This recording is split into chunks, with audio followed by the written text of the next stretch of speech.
It was a dark night in a city that knows how to keep its secrets. I was working for a client who came to see me a few days earlier. He walked in all lines and angles, coat turned up against the wind. Hanging his hat on the rack, his eyes roamed the room in a nervous fashion, like someone expecting to be attacked at any moment. "Take a seat," I said, motioning towards the chair. He sat heavily, leaning deep into the seat. "His name's Mark," he said, "Mark A. Applegate. He told me a strange tale that night. You see, a few days earlier there had been a death, a professional hit on a public figure.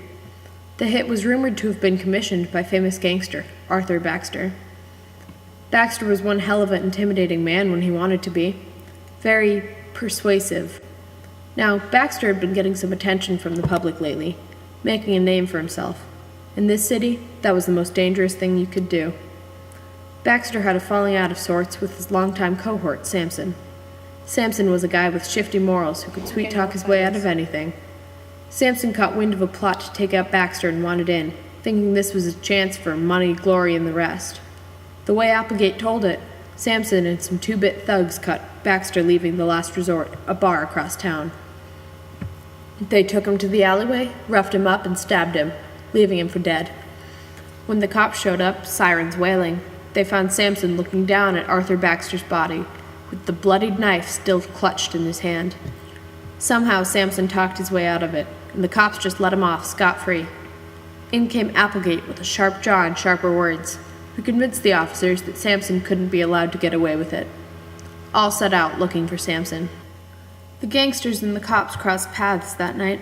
Several died, and their negotiations soon reached a stalemate. They discovered Samson 3 days later with a bullet in his brain. Applegate said the grief must have driven him to insanity, but I knew better. I knew that Applegate wasn't telling me the whole story. You see, I had been doing some sleuthing myself.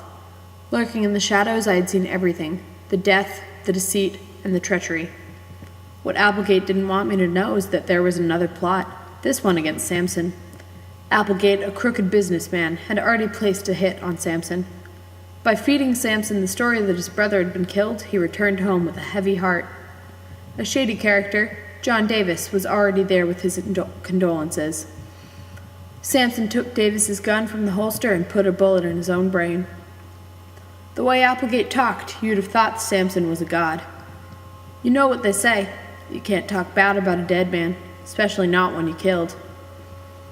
Applegate calls me from time to time with a new case or two to solve, but he mostly bartends nights at the Last Resort, to remind him of what happens to people who stick their necks out.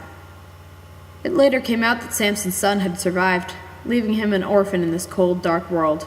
I took him under my wing, teaching him all I knew about sleuthing. He's cracked a few cases of his own now.